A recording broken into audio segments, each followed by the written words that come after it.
today we feel pretty Breaking good. world records. Yep. Yeah, it's, Yeah, well, there's got to be records set for something. So there you go, longest game. Yeah. yeah. We Um, played Dust 2 first in CS2, right? Oh yeah, First yeah, pick, yeah. yeah. Against Sinners. Sinners. Yeah. Yeah. So you've got Dust 2 first, you've got the most fucking Anubises in just like all time, and then you've got this best of 3 that happened today. Yeah. What's next, Ryan? You know, longest standing core, longest standing 5-man lineup. Records are just the being list set goes here. on. The list goes on.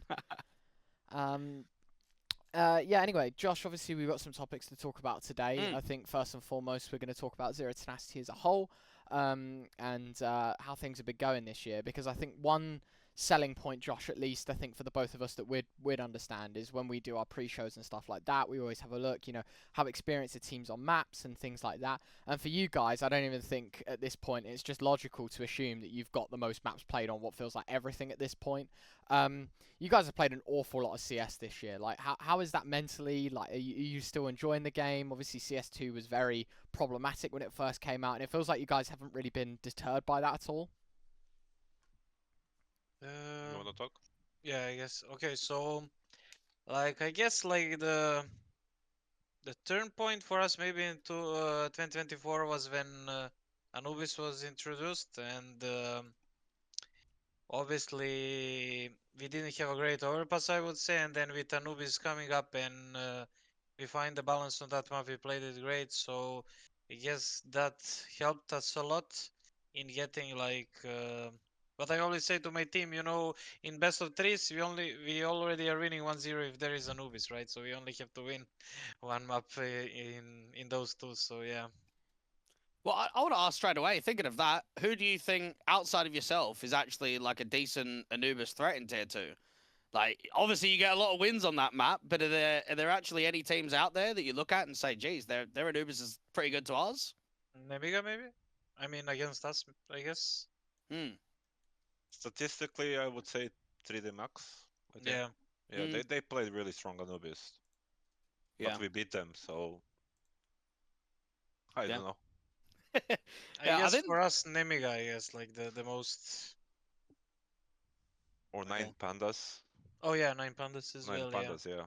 yeah. Yeah, they It's both just that quite. their Yeah, they like that play map. style is like it's not favorable for us, I Yeah. guess.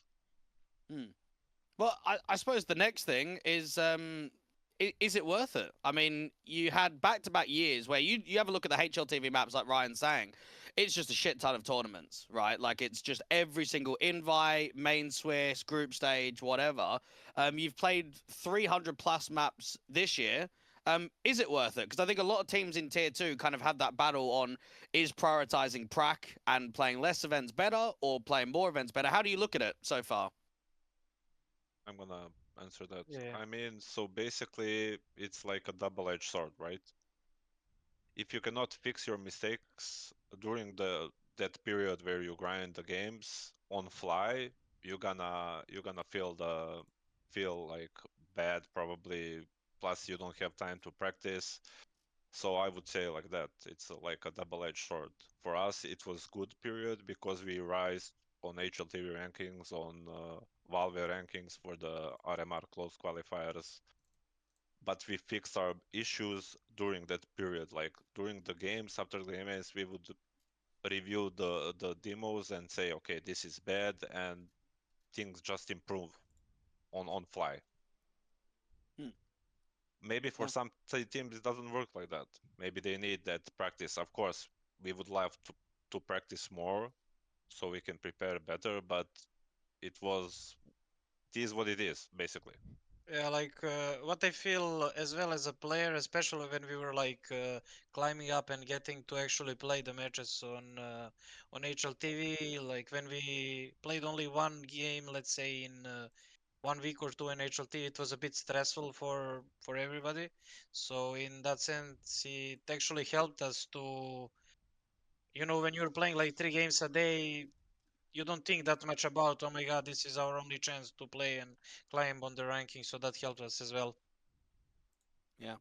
Yeah. Fair enough. We You got probably anything as well? overcome the pressure, yeah, of the games, Yeah. especially against tier 2 teams, because Yeah. before it was like, okay, tier 2 team, you respect them, you give them maybe too much respect, and then you can make mistakes in a game and lose it. But after that period, we just go got numbed, I would say. Hmm. Yeah, Ryan, you got anything? No, I think an interesting stat that I wanted to bring into this, Josh, is obviously Go for it. we were talking about the grind, and you guys especially, is you have the most maps played in CS2 of any team in any tier of any region, right? You've played 389 maps of CS since the start of CS2. Um, like, do you think playing, like, I guess you obviously talking about your team environment and how you can adapt very quickly and sort of change things when needed. Do you think that there is like a fatigue maybe at times when you play too many tournaments? Because me and Josh will always look at these events, and you know, if we're seeing a lot of repeat names and things like that, sometimes we do wonder, you know, is every team going to give it 100% in every single game? It feels like for you guys at least, you know, you were talking about your Anubis record and things like that and how well you guys are there. Like, do you think there's any change sort of in fatigue or anything like that because you have played so much CS2? Yeah, like I would say at when we were finishing the season, when there was like the summer break, we felt it a little bit, you know, that we played like too many tournaments, especially when we were playing like 2 to 3 games a day, almost every day. Um, you maybe get like a little bit, how should I say that? A little bit more, no, actually stressful when you make a mistake, and then sometimes that can make you a little bit angry at sometimes, but and that can affect your game. But yeah, like doing this for like 12 months, like to play every single day, few matches, I don't think that's actually doable. Hmm. No, there is no way. You're gonna get burned Yeah, out. yeah, Even us, we got like burned out after this period yeah, a little bit because it's just everything is triggering you faster than before, for example, just because you're tired. We literally woke at 9 a.m. and we went to sleep at 12 p.m. and the whole day we played CS. We watched the analysts, like the games from the matches. It's basically the whole day just the CS, and you need time to rest. Yeah. I want to ask one thing that's quite obvious for you guys is the lack of LAN opportunities, or at least maybe lack of LAN qualifications. Does that put like a bit of a mental foothold on the team? Because I know you went to that LAN in Croatia. What was that last year? Where you played iNation in the final, but even that's like there's another local team in the final. Like it's not the LAN circuit that some of the tier 2 teams are familiar. Like when Nemega went all the way to Chengdu in China, and you get like the 3D Max that go to India to Sky Esports. Like, does that piss you off a little bit, or like how does it feel for the team to just not be at those LAN events? I think we would love to go to LAN. I mean, that's the basically now we are trying to qualify for some LAN, just to shut up a lot of people who are trash talking us on Twitter, on HLTV comments and Twitch comments and stuff like that. Fair enough. Yeah. Yeah, Yeah, we basically want to go to LAN. I mean, that's our technically our goal right now, to qualify for some LAN tournament where are decent teams playing there. Yeah, I think you yep, just missed out on the rest line as well. I know I was casting you guys a lot in that circuit. It was obviously like the points system, and there was quite a few teams that were basically just on that cusp of either going to the event or not. Now, getting on the conversation of all the hate, this has to be brought up. The radar gifs, right? You know, pro players on Twitter actually saying you guys are cheating. Does that just like piss you off to be like, fuck off? Like, do you know what I mean? Like, you are seeing that when you open up social media. Is that fuel, or do you not care? Like, how do you look at all of that? like to be honest, like at the beginning, I think I wrote a tweet as well. Like when somebody is saying that you are cheating, it probably means that you're doing something right, right? So, but then on the other hand, when like other professional players and people who are known and respected in esports write stuff like that on Twitter, it can maybe like affect if you're gonna get invited to some tournament, you know, like or if other people are or like teams are gonna say, you know, we don't want to play against them, they're like cheating and right to admins of the tournament, let's say, and then we It, basic like it can be weird because you can get canceled for, how should I say that? Imagine if we don't get like any invites to tournaments anymore and we have to play like qualifiers, we don't have like any chance, and then you get basically back to zero, you know. Mm. So Yeah. it's That that was the biggest issue for us, yeah. that professional players were commenting that we are like cheating. So the TOs have to think about invitation for us, and even we had to go to Relog bootcamp in that June to play from there to prove basically to other people that we are not cheating. That's crazy. And we Yeah. Yeah. qualified for the blast. We went through groups, I don't know, on RES. We went through groups from Swiss stage in CCT, but it doesn't really matter. People still think that we are cheating. Mm. Yeah, well, And by maybe the they. way, Yeah, go for we Evan. literally had camera pointed at us, so Yep. they can see that we're actually not cheating even from the real bootcamp. So Yeah, people just they always try and hate on someone, don't they, Ryan? They always try yeah. and like go for the new up and comers that no one knows anything about, and just But try and yeah. can I just jump in? That's the Sure. thing. Like people, I don't know why they think we are cheating. Like we are playing for 2 years. We are a team for a long time. So for a long time we are preparing all the stuff like came together, and we just made the results. I don't know why. I would understand if we came together like a month ago, and all of a sudden we are start winning everything. Then okay, it's a little bit suspicious, yeah. But we are a team for 2 years. I don't know why. What's the big deal? That Yeah. should Well, be the normal progress, right?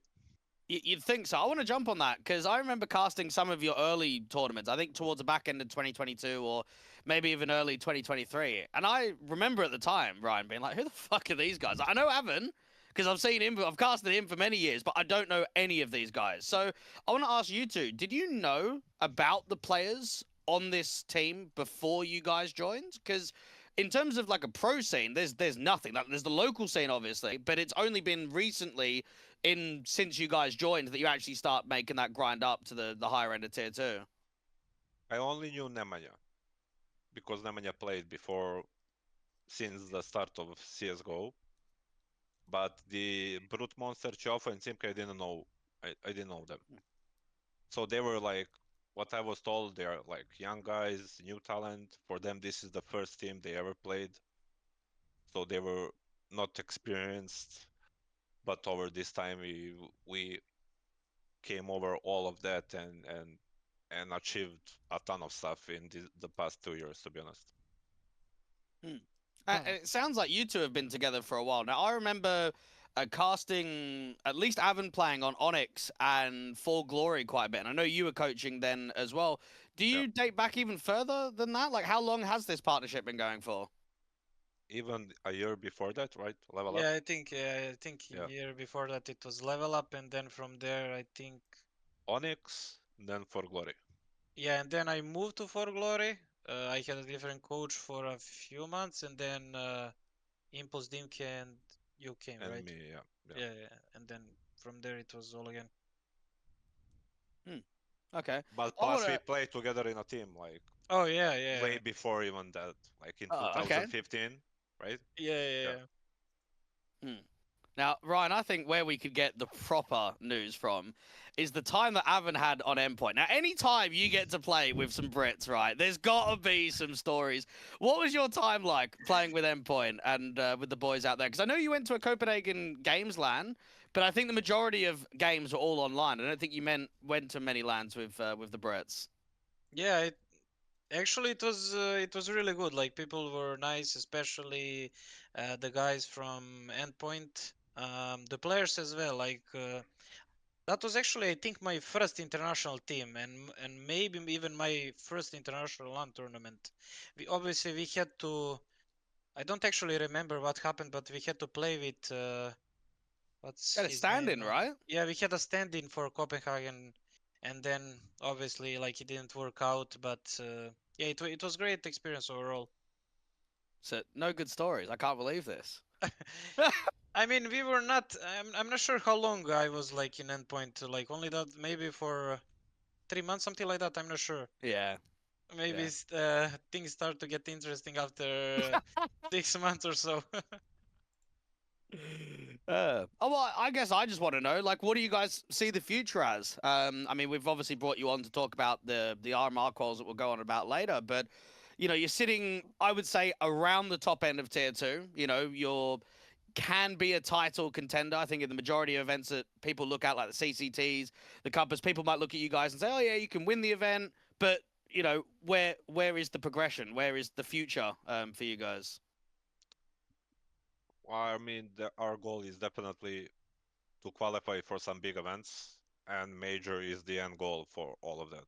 Of course, it would be nice to go to RMRs alone, but major is the end goal, I would say, for all of us. Or some big event, blast, whatever. Hmm. Yeah. Literally just to play any like LAN tier one LAN event. Like I mean, even like LAN events like maybe res. I mean, it was not like tier one, you know, with all the best teams in the world, but it's still like great experience. Even though it's gonna be in Belgrade, it's still like LAN tournament. So Hmm.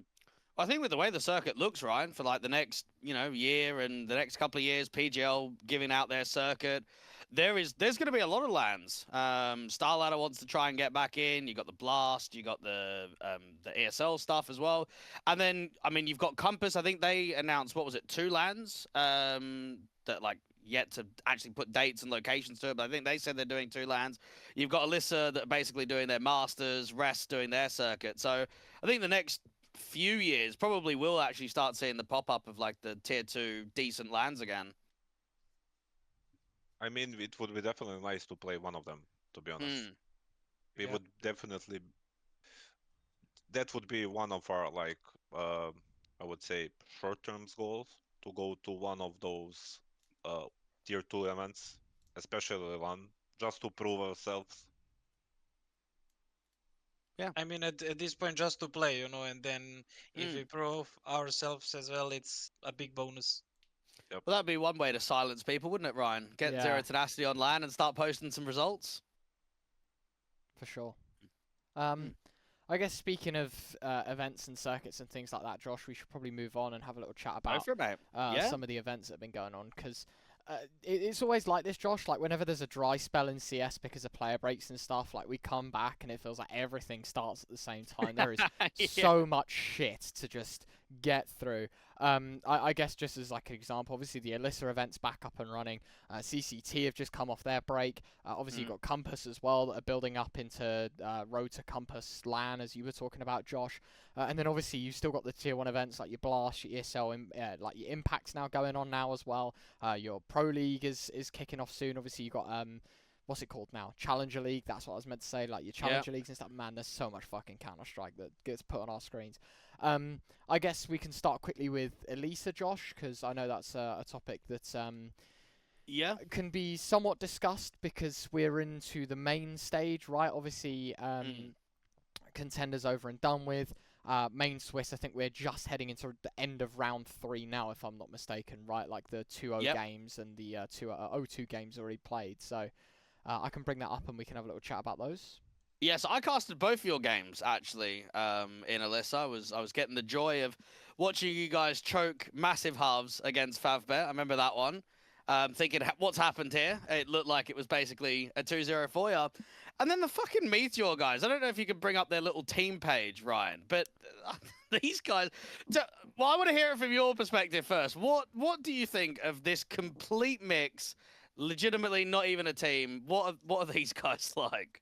So when somebody actually accuses somebody of cheating, it should be these guys, right? Like because they are not for 2 years. They just came out of nowhere, right? And doing like some insane like wins in insane place. Especially we watched actually the demo. It was actually so funny. The guy, I mean, I'm not sure if they're cheating.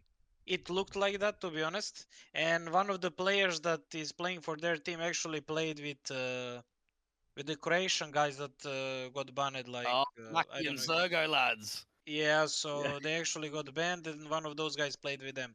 And actually this guy like on Dust 2 on short, like he always knew when to throw nade in short tunnel. Like I mean in lower tunnel. Sorry, Yeah, yeah. it was crazy. It was an interesting game.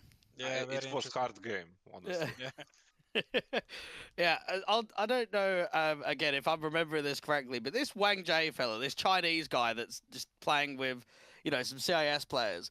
I remember watching him in the contender stage, and Ryan, he looked like a bot, mate. This guy was fucking awful.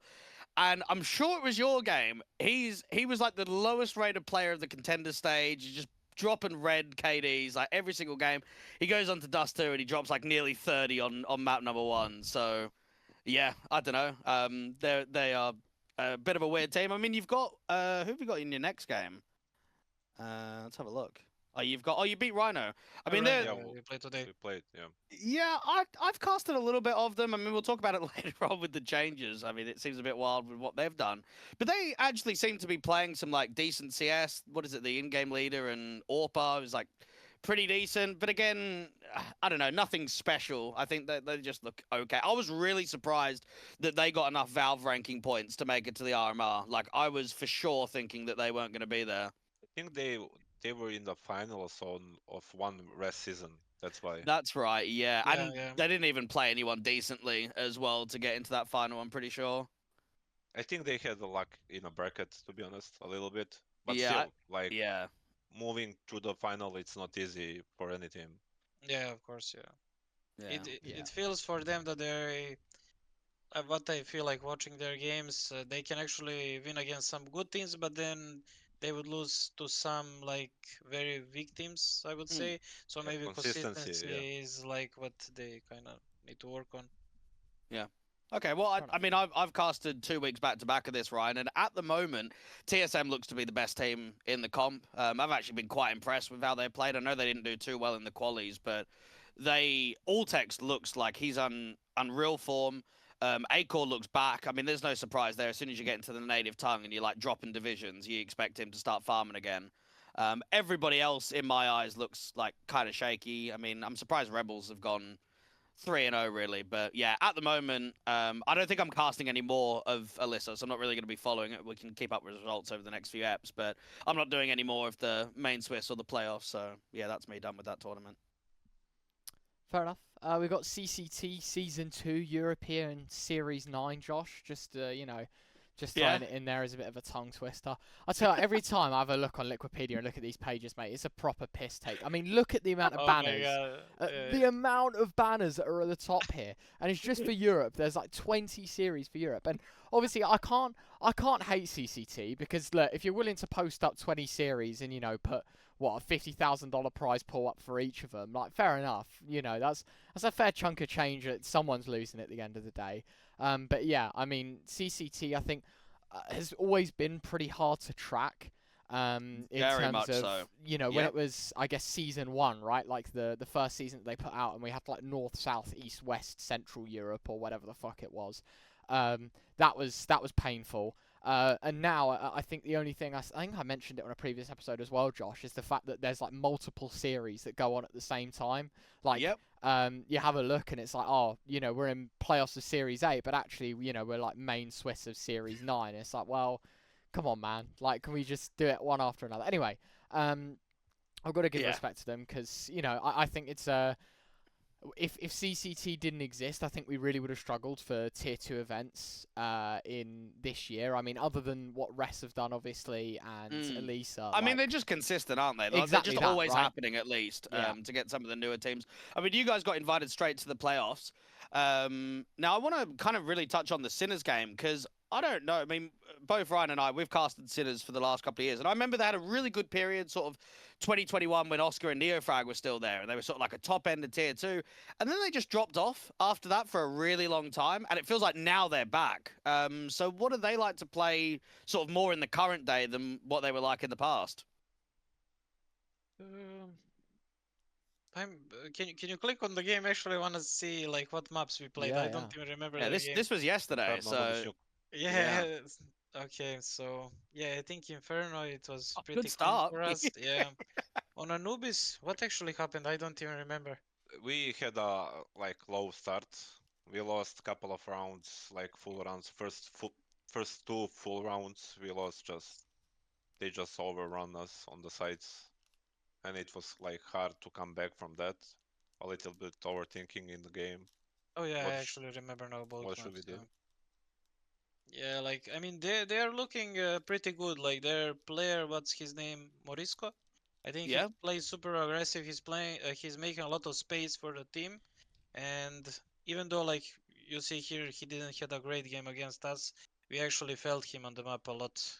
Mm. So And yeah, plus Oscar is oh, yeah, a Oscar great is insane. form Yeah, right now. Bro, Yeah. the yeah, he is hitting so hard. I can't believe like Oscar is fucking 33 and he's back, man. He looks like he's one of the best Orbers in tier 2 right now. yeah. He's crazy. Currently, probably, yeah. Yeah.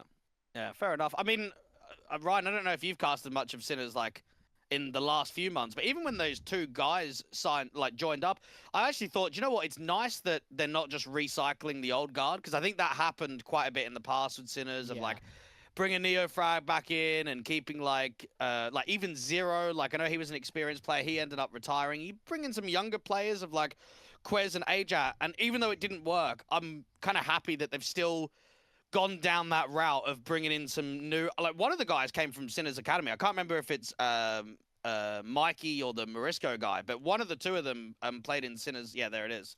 Played in the academy. So it's actually nice to be like, finally we've been given promotion, and now we can actually fucking do something in the Czech scene because they haven't done anything for a really long time. Yeah, so that's actually what worked for us if you look at that way. Like we actually were switching a lot of players back in 2022, I guess. Oh, I remember Uh, that. yeah, so we would switch this guy and then move and then, try other guy again and then, Bring that the same guy bring the again. same guy again, Yeah. after some time. So it actually worked for us when we brought in new players and started from scratch. So I guess like that's a good way to start. I mean, Yeah. that honeymoon period, always good Yeah, at the yeah, beginning. Yeah, I always remember casting your games, Avan, like way back. Anytime I'd see like a Serbian team on HLTV, I'm like, right, it's probably Dimki there, probably Impulse, like Dav's probably playing as well. Yeah, Avan's probably there, and then yeah. there might be some changes, but you get back and the core's exactly the same. They just bringing players in with recycle. I think a lot of teams have changed that, to be honest. Like in the current day now than where we were a few years ago. I think a lot of teams used to recycle the old guard and not bring in some new up and coming youngsters in the scene. Yeah. Especially since like the tier 1 teams started like their academy teams, right? Yeah. Mouse, NXT. Mm. Then you have who has a like really good academy. Even Nance had a like Navi, very NIP? Navi, Navi. Monesi bit. They Yeah. came from there. Yeah, a lot of Yeah. young players. I think a lot of like tier 1 teams learn from that, and they Mm. are trying to bring young bloods and like teach them how to act professionally, what's their responsibilities, and how to play proper CS at the end. And there's a lot of actually players coming out right now. You have Donk, I don't know, he's young. Monesi, still Torshi, the whole mouse lineup except Brolan, right? Yeah, Yeah. I don't know Yeah. if you can bring up the whole Wikipedia bracket of this tournament, Ryan, because I'm gonna have some fun here. Alternate attacks. I've cast them a little bit recently, and they look proper shit, mate. They have been losing to just They were in the closed qualifier. Funny enough, Ryan, to like the 10th CCT, and this is the 9th one, and yet somehow they're in a final where they've beaten big Mouse NXT. But I know multi-gen's not really that great. But for a team that like you have a look at their HLTV, they just so much red, like Yeah. so many best of threes being lost, and then all of a sudden you can go. I mean, even the main Swiss, like they were down 1 and 2. I don't know. I mean, maybe that is just like tier 2 teams. So sometimes you can just go in massive slumps, and then I think even you guys were. We can touch on it a little bit later. When I casted you, I think the first game in Alyssa, you'd only won like 1 out of your past 8 or past 9. Like we do see it quite consistently with tier 2 teams. Is every few weeks you maybe get like a little bit of a dip in form, and then you get a bit up there where you start getting some deeper runs. So yeah, just the magic of tier 2, I suppose. Yeah, the form is definitely the big issue in tier 2 CS. Mm. That's but even and in tier 1 you can see like a lot of like even if you think like there's a great teams on paper, they still don't perform nothing even close. What's the expectations of them, even on like big lands? I don't know. For example, even G2 for a long time didn't perform how they how people should did expect from them, right? Yeah. All right, well, Uh, we can move on to the next tournament, Ryan. Yeah. It is Thunderpick World Championship 2024 Europe Season 2. Um, Qualifier 2, isn't it? Yeah. yeah, Oh, no. sorry. Series 2. Sorry. No, No, you no, are you're right. fine. It's difficult because technically I know there is prize money, but it is a qualifier to the Thunderpick World Championship. Yeah. Like it is a bit of a There's leg more pull. casters and teams in this tournament. Look Yeah. at that. There's a guy called Get the Bag Mark that's casted. What a name. What a name. Anyway, yeah, I think for me at least, these massive, massive tournaments, like I don't think people understand like how brutal this system is in terms of just It's like singly FA Cup, isn't it? Yeah, I agree. Yeah, I guess it's like a football term, and I guess for like RMR qualifiers and stuff, it's the same, right? When obviously that was open circuit, it was all just one bracket, all the teams single elim. But I think for me at least, like 32 teams, you just run it, BO3s. You gotta keep winning. You gotta find yourself on a hot streak. And to be honest, there's some pretty decent names in this, right? Like Yeah. I think for me, Josh, people realise that with this kind of system, you're not playing, two Swisses into a playoffs and, having the worry about elimination brackets and whatnot. Like, literally, if you win 5 BO3s in a row, you get into the Thunderpick World Championship, and you're guaranteed, to take home, well, nothing. But if you get top 8, you get top 8. What's the fucking point of this tournament, man? Right, no. Oh, no. I broke it. It's okay. At least in the top 8 you get paid, Josh. If you win another game after winning 5 in a row. And it's the fucking same here. What?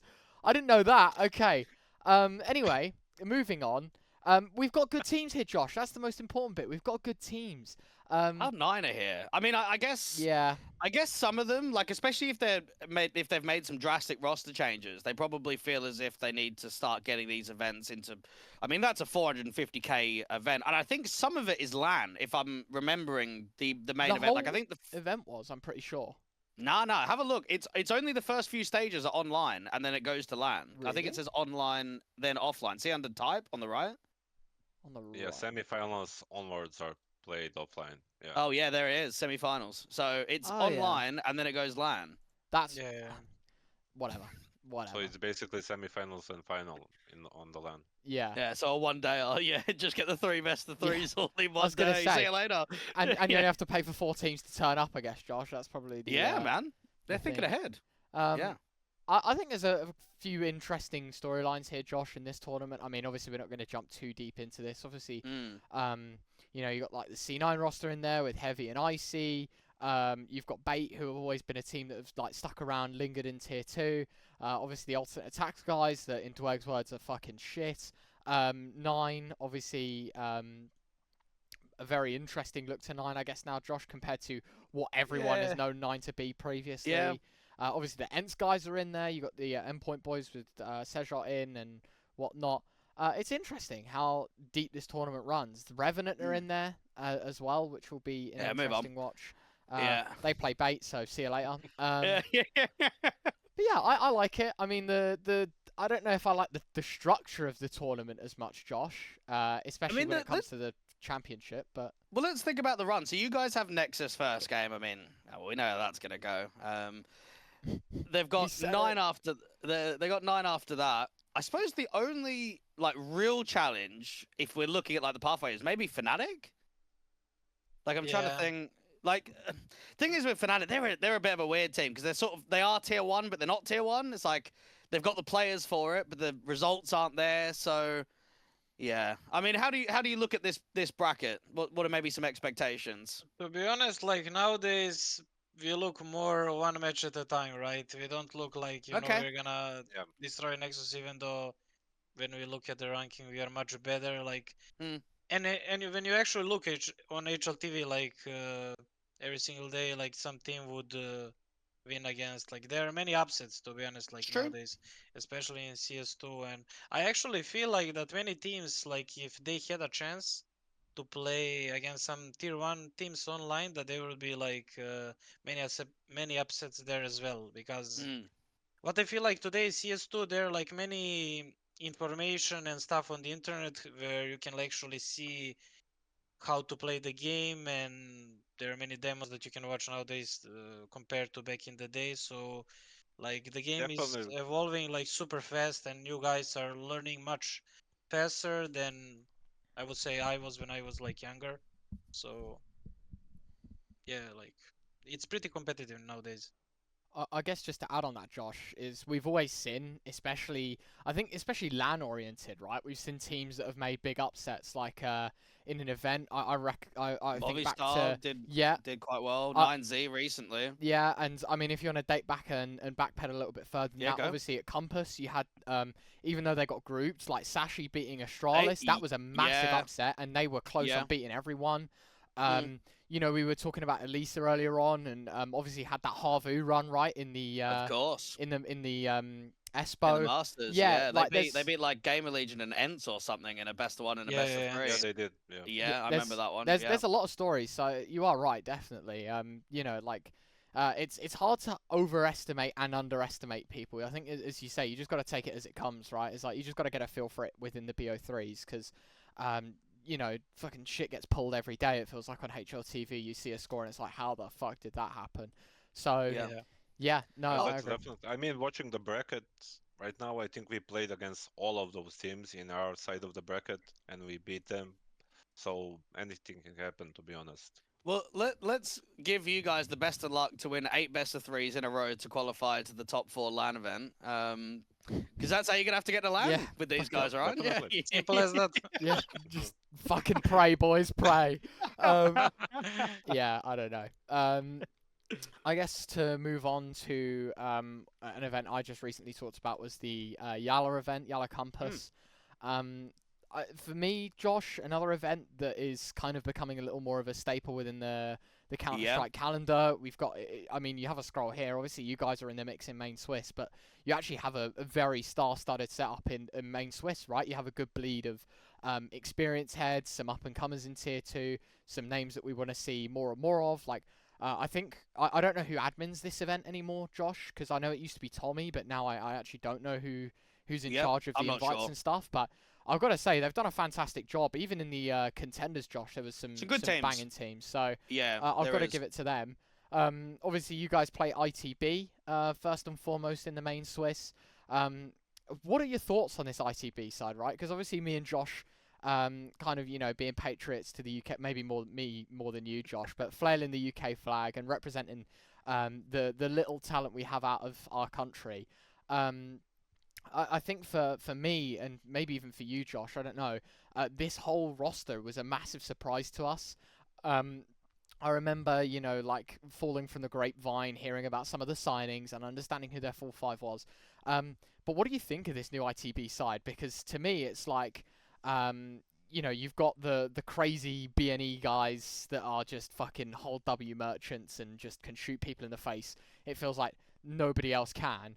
Obviously, you've got Smooya as well, a very reputable name in Counter Strike, and then you've also got this weird mix where I think Red Star just came in as well, and then Yeah. Chaos is their fifth. It's like some weird fucking glued together five, but I don't know. Like, what do you think? Us? Yeah, what do you guys think of ITB? For me personally, I think too many emotional players in one team. All right.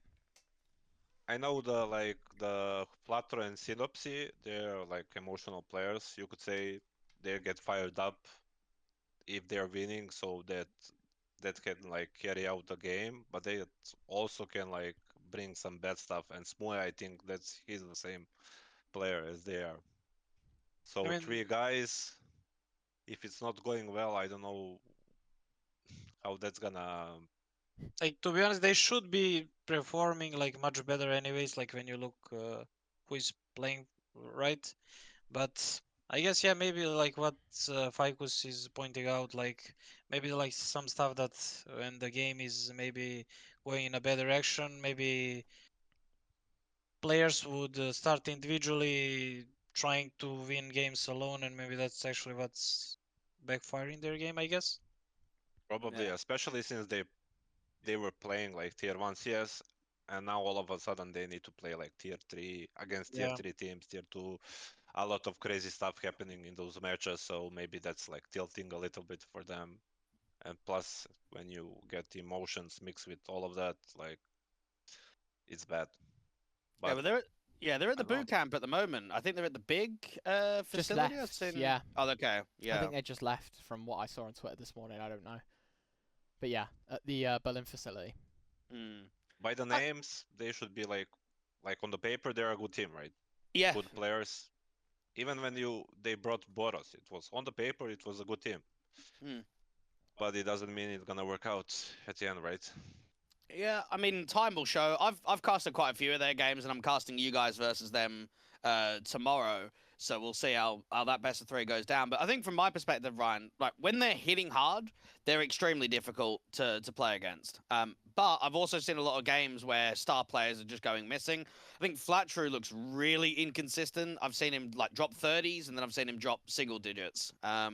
And for that to be your main rifler, I think is a bit concerning. Red Star's a good pickup though, isn't he? Like Yeah. he's one of those guys where I know that he hasn't played with them in the past, but he's played on a few European teams. He's sort of like a stable rifler. He's always going to perform to a decent level. And he's young as well, and he's like hungry to try and get to the top. I know when he was playing with the Bulgarians on Fiend, like they were a top 20 team at one point, and he hasn't had that success for a little while. So I'm sure he's going to be really hungry to try and get this team towards the top, because I think you guys are right. This team could be a top 30 to 40 team on HLTV. It's just how long does that take? Does that take 3 months where maybe there's one more change? Does it maybe take a couple of tournaments? I mean, sometimes to get top 30 on HLTV, you just need to win like 2 tournaments in tier 2. Like as long as you're going deep, you can rise up those rankings pretty quickly. Yeah. Yep. Yep. I don't think there's much else to add on this event, is there, Josh? No. Like from top down, it's just we've only just started the main Swiss, so Yeah, we'll keep an eye out on it for definitely. the next few shows. Yeah. I don't know. I think at the moment there's not that many front runners on like who's a tournament favorite. Gamer Legion look really rough. I'm not impressed with how they've looked since losing Snacks and bringing in ZTR. I think they look lost fundamentally at times. Yeah, so maybe there is more to keep our eyes on for the main Swiss to see actually who makes the playoffs here. Maybe Definitely. Power Vision. They are in good form right They're now. they're in really good form, and I'm surprised about them as well because I casted them when I was out in India, and I remember before that event, I was kind of thinking like this team is really mid, like they're not really doing anything. They've got good players. They kept changing the roster. They had X5 and XE Power and Jerry. Like they were certainly moving a lot of pieces at the whole team, and just all of a sudden, I think they switched one player, right? I think recently Alpha they did. joined maybe instead of somebody. Yeah, I think Jerry got kicked, and then Alpha got brought in. But then even Yeah. before that, they had quite a few changes. Yeah. From when the roster like first began. Yeah. I mean, just watching the names there, like obviously Mm. great players, right? Individually, but something didn't work out, and maybe that was the change they needed, right? The Alpha, bringing in Alpha. Yeah, maybe so. All right, well we can. Yeah, I don't really have too much else on this tournament. I think when it's so early in the main Swiss, we'll just have to touch on it in a few more episodes. Blastful Showdown. I guess this one's always fun because we have the qualification events, Josh. We get those every now and again now, which is a really nice touch, I think, for Blast to have. To try and get a shot in their circuit. It's always tricky though, right? When you have to play some of the top VP talent. in the first Yeah. round. Yeah. And you draw, as you say, Virtus Pro in round 1. A close Anubis, obviously you guys were saying like you're confident that your Anubis is like some of the best in tier 2, and there's not many people who can match it. I think that it's a really good thing for that. And I guess like a question, because there's obviously just one game for you guys here, is like when you get to play a team like Virtus Pro with a lot of experience and a lot of like good heads of Counter-Strike in that team, is that more just you guys going in obviously with the expectation that you want to show up, you want to win, you want to move forward, but like you use this more as like a momentum builder of like, look, we just played this team, we got a really close Anubis, sure we lost 2-0, like there's a lot to take from it. Do you guys use that maybe more as a momentum thing and like a way to learn rather than beating yourself too much that, oh, we could have made this event? Yeah, like to be honest, like especially when you play against like tier one teams, especially against like Virtus Pro, I played against a lot of teams in my life, and I never played against a team that plays like Virtus Pro. They play like that style that they literally wait in defaults until like 20 seconds, and then that one fight when they go and take side control STs. If you win that fight against them, you're gonna win the round. If you lose, you know they're most likely Basically, gonna. yeah, if you win a It's duel, you're gonna win a round. yeah, it's really hard to play against them, and you can make a lot of mistakes by like pushing for information, and they're like waiting there like until like as I said 30 seconds. But obviously, those matches like and every single match we try to like learn out of them, and but especially obviously against like tier one teams we like to analyze the games after that, and you get the most out of like those games. You learn the most about like proper CS playing. Yeah. Fair enough. I mean, it's a tough bracket overall. Like, if we're gonna be realistic, if you get an upset versus VP, could you beat Big Online? I mean, maybe, right? I think they are quite shaky versus tier two teams, but then you've got VP, Big, and Falcons, and you've got to upset every single game. Like, it's not an easy bracket for any tier two team. I mean, fuck, look at the Chinese fellas of Rare Atom, right? Like, you've just qualified locally, and then your first game is versus FaZe. Like, with the seeding of how it works, it is tough in these showdown brackets for any tier two teams to basically qualify. Yeah, like, Definitely. but obviously, if you got what it takes, like you can actually make if you make a good run here, you know, you can probably like scale up on the rankings as well, and maybe Yeah. even qualify for like the Blast final. Mm. Yep. Yeah. We've got Okay, nothing else on that one. Yeah, I was going to say we've got the most important thing in a season cycle, and that is, of course, the RMR's regional major rankings. This is for the Perfect World Shanghai Major, Josh. Obviously, being a tier 2 episode, we usually focus on like the RMR, and even if it is the major, usually it's the contender stage and stuff like that. We had the privilege of watching a lot of teams go deep in the last major, right? So we kind of got to follow it all the way up to the end. RMRs have always been a fun one, Josh, because some batshit crazy stuff happens. It feels like every major.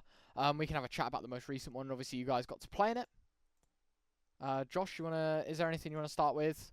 Yeah, I mean, the first one, to give the viewers at home a bit of context, so you were doing the RMR qualies and the showdown that was overlapping. Now, Yeah. I know in tier 2, right, there is a lot of scheduling issues. You have a look at a lot of teams in the last few months, there's a lot of forfeits, there's a lot of tournaments that overlap, Ryan. But really, in 2024, we have a showdown that overlaps with the fucking most important tournament for tier 2 teams. I mean, I would say that the RMR qualies are actually more important to the RMR. And I know that sounds insane, right? But as an example, a team like Johnny Speeds, right? Like a team like a Zero Tenacity, yeah? They're never going to be a favorite at the RMR, but at least if you can make it to the RMR, you get to play against tier 1 teams. You get to play on LAN. Like, I think this tournament is more important than the actual qualification. And the fact that we have got Zero Tenacity playing the showdown and this, it just feels like a joke, man. Like, I actually feel for you guys. When I saw that, I was like, you're fucking kidding me. And I know it wasn't just you. I know it was a couple of other teams as well. But I feel like when these kind of events are on, Ryan, of the qualies, like, everyone else just needs to get the fuck out of the way. Like, do you know what I mean? It's just, it's not fair that there's overlap when these qualies are on. No, I think it's really unfair, and I think obviously for you guys, as Josh said, like I echo the same thing. It's terrible that this even happens, because we get told, Josh, that between TOs and stuff like that, there's like a calendar that people share where you can book in dates, and as far as I know, like TOs will be like, okay, we're going to do an event here, and sometimes they'll cross over and whatever. But you're right, like, you look at Liquipedia and it's in gold. It's like literally it's the event of the year, right? And it's like, if you're gonna put your dates just sit right fucking on top of an event as important as this, I don't know what to say. And whether that's an oversight from Blast, whether I don't know how the sort of process works in terms of booking times. I don't know who's at fault in terms of booking over who. Well, at least it won't happen anymore. I think that whole idea with this Valve like stepping in is that shit like this doesn't Cannot happen happen. next year Correct. and the year after that, which obviously is a good thing for every party. So yeah. Definitely. That would be a great if that can happen, to be honest, because it's, as you guys said, like the qualifiers for the RMRs and RMRs themselves, it's like one of the biggest like events during the year, and then especially at the end you have the major as a cherry on top. Hmm. And I mean, just to maybe brief over some of the teams to start, I casted a few of the games. OG looked really rough, but yet they've just got a new in-game leader, so maybe you can catch them a little bit of a break. I felt great emotion for the Passion UA guys. Like, imagine that, right? Like, you've been grinding so hard for such a long time, and they actually get rewarded where they've beaten some decent teams. Like, they took Yeah. double digits against Cloud9, I should say. They smashed big on Anubis, and that was like 13-2 or 13-1. And then you beat OG in a best of three. Like, that's a really good result for that young squad. I think Nemega, you guys spoke about it. They're like a decent team in tier 2. I was surprised Rebels made it, to be honest. Like, I didn't think they were going to do much in this tournament. And then Sashi, I remember casting their game versus Arc Red, which was in the 4th round. And I shit you not, third map decider, it's like 11-11. And Mistar on an eco just wins like a 1v3 with a Tet 9. And I'm like, what the fuck have I just witnessed? Like, you literally lose that eco, they probably lose the game. And then they don't even have a chance to play OG in the decider. And that's always what these RMRs are like. You reflect on one round. And basically, that was the one. I remember back when we were watching Viperio versus Saw, right? When they were able to make it to the RMR. Like, there is a lot of emotion. Obviously, for you guys, this is a massive hit, right? Like, this is a really uncomfortable event that you put all of this effort of last year grinding, this year grinding, and you go 0-3. Do you want to maybe run us through the emotions of this tournament? I mean, yeah, like most of the games we were actually like winning, and we should, win those games. I would say that in the past, when the situations were close, when we were winning like that, most of the games we won somehow. We managed to like choke. I'm not sure if because of the pressure, or I don't even know. Maybe our like performance was not on the level that we usually play. But at the end, we went like 0-3, even though we had like 5 maps. I think that went where we had like Yeah, let's bring up the individual 11 games here, rounds. Ryan. Yeah, Yeah. 13-11. Like, first 2 games both for 13-11, and I think then we were winning as well in those games. yeah, Like, 11-9 in both of the games. We were yeah. 11-9. So your first one against Rebels here, yeah. That was just, Yeah. I mean, I remember that game. That, like, one round, one unlucky shot, one unlucky, and just. But I like don't. these games actually in this tournament is what makes you actually stronger. If look at if you lose those games, you're gonna go analyze. Like, this is usually when teams are either gonna get better for the next one and qualify for RMR, or they're gonna like disband literally. Like, obviously I would say we have great mentality. We don't argue that much, like maybe even at all, when things are not going great, and we always try to find a A way solution. to and a solution to fix the problems, and nobody's selfish or anything like that. So I think we're just gonna get even better, like at this point I think we from are a now on. very unique team because of that, to be honest. I know a lot of teams have that issues where they're arguing a lot during the match, after the game. I think we are very unique about that stuff, where we are like having conversations and what we can do to improve ourselves for the next games, so this stuff doesn't happen. I mean, you can say again with the OG, I think you mentioned it, right? Like, closing positions in back-to-back series. But I guess there is a positive to it, right? Like you mentioned, if you look at it and be down in the dumps, you end up like fucking Rhino that just kicked 2 players after these qualies. You do have to look at it as, well, get them next time. I know that the RMR circuit is kind of coming to a close, but it hurts, but it's whatever, You have to wait for the next tournament. You've got to play the one after that. I mean, the best of 3 against Johnny Speeds. That was a bit of an intriguing one, Ryan, because they had a sub out of nowhere. Like there was no official announcement about it. I remember watching it just on HLTV, and I was like, "What the fuck? Where's Chauzy?" And I just didn't see anything on Twitter. Like there was legitimately no publication, nothing from HLTV. I know sometimes like the Swedish, I can't remember what they're like the publications. They normally put like a post out, and it was just like Dex is just playing. So do you remember much about this best of 3? Because there's some close score lines again. I I don't. think Mirage we should have won. I think all maps, I mean, Anubis we won, but I think all maps, again, we should have won, to be honest. We were winning, like how we usually play, everything was, going great. And then at some point, we just crumble. I don't know why, and it happened in the most important tournament, like for us. Maybe it's because of the tournament, as I said, but it didn't feel like that, to be honest. We were kind of playing like the same way, how we usually play. I know the teams, like especially for this kind of tournaments, you start to feel that they're not playing the same. They're going slowly, saving whenever they can, but I don't know what happened to us, to be honest. Yeah. Just like some small mistakes that cost you a round. And as you said before, like it was basically one round that cost you the game, and that's basically it. Yeah. Okay. Well, we can get on a little bit more of a funny topic, Ryan, with some of the roster changes that have happened recently, because Yeah, man. I think you can have quite a laugh with a few of them. Yeah, there are some crazy ones. None from you guys, of course, because, Zero Tenacity just don't make changes. Yeah. I think since you guys have come in, that's been the... You brought in an analyst, did you, or was he there beforehand? What did you say? Can you repeat? An analyst. You've got an analyst on the team. Did he join Yeah. before you guys or after? After. Like 1 year or half a year after us. Yeah. Okay, so Yeah. there's been one He's person with- added. Yeah. Yeah, he's with us for a long time. And we Yeah. changed our CS manager as well. Oh, okay. We had a different one. Yeah, someone had to get kicked. Yeah. Yeah. If it weren't going to be the players, one of the staff, well, they have to go. Yeah.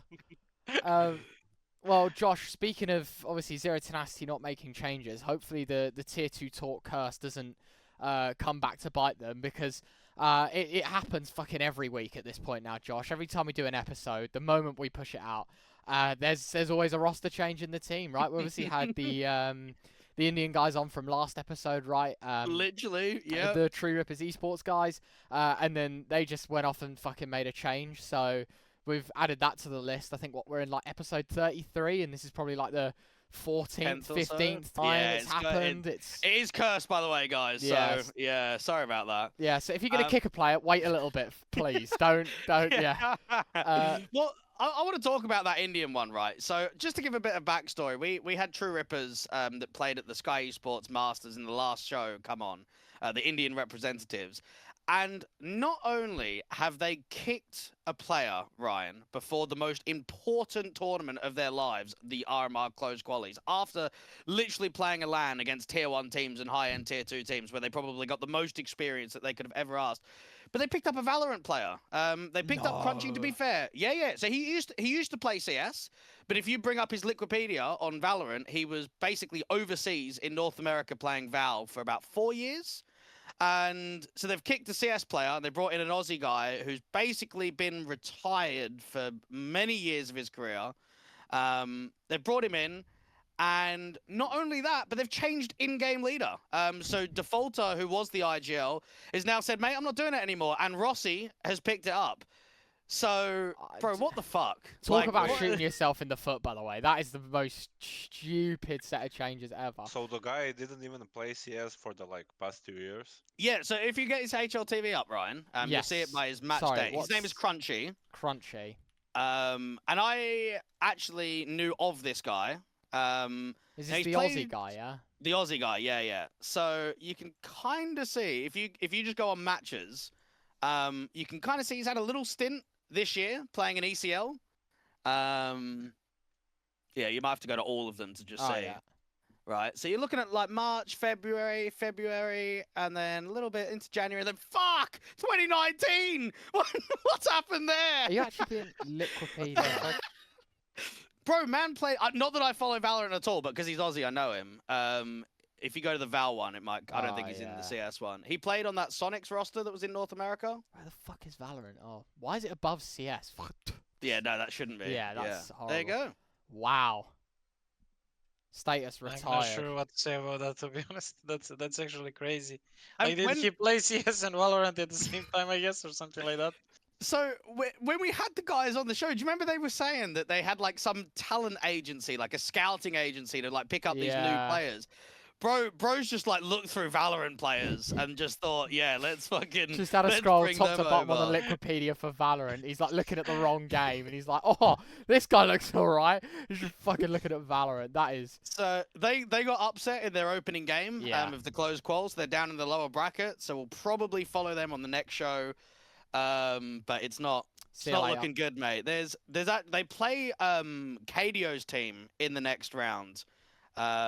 Which is like the Kazakhstan and Tunisia, or Kyrgyzstan, I should say. Forward gaming. Forward, yeah. That's not an easy game. So it looks at the moment like God's Reign, who was basically the other top Indian team, looks like they're most likely to qualify. So yeah, I just thought that was quite entertaining, Ryan, that we just had them at a massive LAN event where they beat Mongols in a best of one, nearly beat Bleed in a best of one, and actually held weight versus tier 2 teams, and then they've just done this. Changed IGL, changed fucking everything. Crazy. That's I just don't understand like those teams, to be honest. Like, no idea. What happens. Yeah, we should get them back on the show. I don't know who made the decision about that. That's got to be like management, sure. Like, there's no way the players look at that and say, "Mate, we're doing this." Like, it has to be management, surely. Yeah. You know what? The only thing I can think of is I hope he got bought out for a shit ton of money. Like, that's the only way that this all makes logical sense, is if someone's accidentally put an extra 0 at the end of the check or something. Well, they benched McGill's, right, who basically was their 5th. And he has to play with God's Reign at this RMR because one of those players are like fucking VAC banned or some shit. So it's like he's yeah, no, bro, it's unreal. Like the drama just continues with these fucking Indian teams. Oh my god. So he's just joined the other team for this RMR. It's like Indian movies. Yeah. Those action movies, Indian action movies. So yeah. All right. And that happened. So we were talking about Rhino, who you guys played recently. Now, I wonder if you can get the tweet up, Ryan. I've got it linked in the Discord. Yes, I'm bringing it up now for you. Their coach, now he was an ex-pro, okay? And he used to play with the Rhino guys back in the day. And he's been their coach for a little while. And 2 days before the RMR close qualifier, he just decides to leave. Like, bro, what is happening? Like, how is this a thing? If you're gonna leave, fair enough. Do it after. Would you not do it after the RMR? Like, have some respect and some decency and like a fucking, I don't know. Like, at least leave a month before and give them a chance of like picking up someone new. Like, what the fuck is this, man? But to be fair, we never know who like made that decision, right? That's true. I mean, I mean, in the maybe tweet, it was the team forcing him to leave, and it was but it is like Google Translate as well, isn't it? I mean, with this bit though, that's the bit that gets me, where it says, honestly, it's not what I intend to do. It's like, do you know how long he was on the roster before this, Josh? I think about 6 months. He's been there a little while. So for 6 months, he's been obviously like trying to be a coach, and then literally at the most pivotal point for any team in tier 2 in, you know, a season of Counter-Strike, he just goes, it's not what I intend to do. Like, I'm leaving the boys now, and, you know, good luck to them to have fun at the RMR. Like, to me, at least, that's... Actually, it is less than I thought. It's actually only a month. It's because he played there previously. Okay, well, yeah, fair enough. Slightly different, but I feel like... I saw this, and I was like, man, like, I don't know. I think... Yeah, again, like, I don't, like, that especially, like, right, you want to try to qualify for the RMRs, even as a coach, even if he doesn't like it at the moment, right? You want to, like, especially help those guys that you were playing for 6 months. He was not there, like, for only a month. He knows, who knows how long those players before that. Then, obviously, we don't know what was happening in the team, right? But it just but looks still, bad. like, it looks really bad. You're playing the game that you loved, right? Still, it's a great honor to play RMRs, to be honest. Yeah. For every player. I think that's the dream for every player. Especially for us, like the major. To play at the major, that's that. Yeah, I don't know. And then following it, so we're currently the 28th of August. 2 days ago, Ryan, they've kicked Diaz, who's basically their most experienced player on the team. I know that he's not been there the longest, and TMKJ. And they brought in No PJ, who I think we do know from like the For the Win guys in the past, played with like the Saw fellas as well. But it's just like the coach has left 2 days before the RMR. The RMR qualies are over, and then what? The fourth and fifth player are just getting kicked instantly. Like, I think everything at Rhino looks like a complete shit show at the moment. It feels like they've just gone full tilt after that and said, we've not qualified to the RMR. Let's just fucking kill this team. Let's try and rebuild rather than giving it time and actually fighting through some of the issues of why they weren't able to qualify. I think that's the sorry to No, go for it. Go get for it. in. I mean, a lot of those teams like have that issue, to be honest. They have like big expectations of themselves when they achieve some like goals or great form or whatever. And when they don't qualify, for example, for RMRs, they're like going at each other's throat for no reason, Yeah. Yeah. to be honest, because there was no. If they expected they're gonna play a major, they just over. They thought big of themselves, too much ego. Oh, It's just definitely. ego. I think one other thing that I don't know, if you didn't make it and they had the expectation of making it and genuinely believed and wanted to make the changes because they wanted improvements, Josh, this Pereira True. guy is from the Saw Youngsters project. He's from the academy of Saw, so I guess it's the whole thing of like bringing in future talent and younger players to try and build them up and sculpt them and things like that. But I do agree with you. I think that whole exchange, losing your coach 2 days before and then dropping your players like a couple of days after. I don't know. I feel like that's like if that metaphorical big red like meltdown button existed, Josh, that feels like that's what's happened right now, and the whole team's just imploded. You're left without a coach and now 3 players, and it's just like, well, suck it up and deal with it. You have to basically start from square one. Yeah, and I've got to be honest, like, you have a look at the dates of this lineup. They've actually been together for quite some time. I'd never even heard of Rhino before, like, a few months ago. And now they've got a brand new core. And it's like, it's similar to you guys, yeah, where it's like people weren't familiar with this team at all.